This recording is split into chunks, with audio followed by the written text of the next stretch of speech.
When I tell people that you are the sum of the 5 people you spend the most time with, everyone agrees. They go, yeah, that's probably true.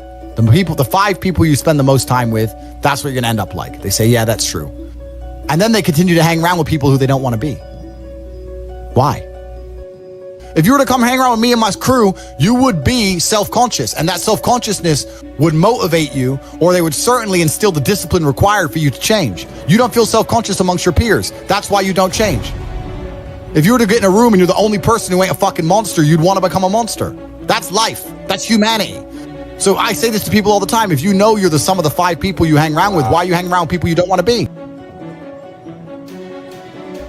If we were still in the animal kingdom, the lions that you see on TV, they weren't just born big lions. They had to fight other lions. They had to fight to get that antelope. They had to fight other animals, hyenas, jackals. They had to fight to be the boss. We live in a comfortable world now where people think, oh, it doesn't matter, it doesn't matter. But you know what? To some degree, it does matter. It does matter, and I'll tell you who it matters to. It matters to your soul, and it matters to God. I stand in the mirror with a pure heart. I know I am the best version of me that could possibly ever exist. I know that God is proud of me. There's nothing that God hates more than sloth and laziness. If God were to create a man, and that man were to sit around and do fuck all, God will frown upon you. It's why you're never lucky. If you're listening to this and you think I'm never lucky, I'll tell you why, because God dislikes you because you're fucking lazy.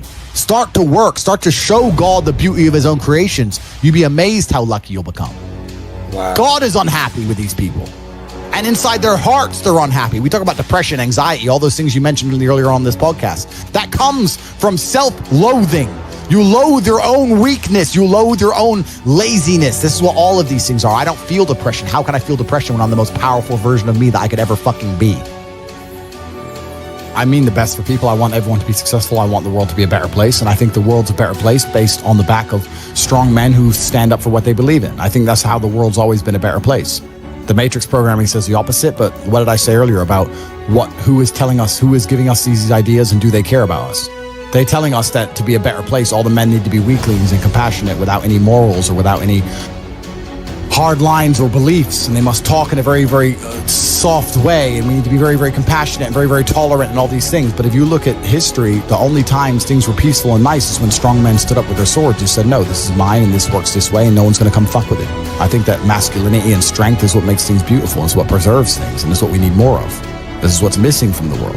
All of the problems in the world today could be solved by men of honor, not doing bad things, men of honor standing up and saying, no, this is wrong. Goals are for motivation. I don't work on motivation. I work on discipline. So I don't have a set goal. I just get up and do what I know I'm supposed to do. I don't work to try and afford that car. I work because I'm supposed to work. And then I can already afford that car and another one and another one and a boat and a plane and a house and another house and a land. And then I just work. I do my work. That is my duty as a man, is my duty to God. I train in the gym, it is my duty to God. I do my duties to God. I fulfill my duty. I'm an old school gentleman of honor and respect. I do what I'm supposed to do. I don't have any particular set goals. Anything I decide to do or want to do, I can do instantly. And if I can't do it instantly, I can do it pretty fucking quickly. I don't need goals in that old traditional sense. I do what I'm supposed to do. If I was depressed, it's impossible, but if I was depressed, my life would be, and the day-to-day activities would be exactly the same as if I was ecstatically happy. You wouldn't be able to see a difference. I'd be up at the same time. I'd be in the gym the same. I'd be doing the same shit. Those are my duties my duties to God. How I feel has nothing to do with it. Completely unrelated. How I feel is unrelated to my duties to God. They don't change based on how I feel. They're the same. And they will be completed because I refuse to fail God or my bloodline.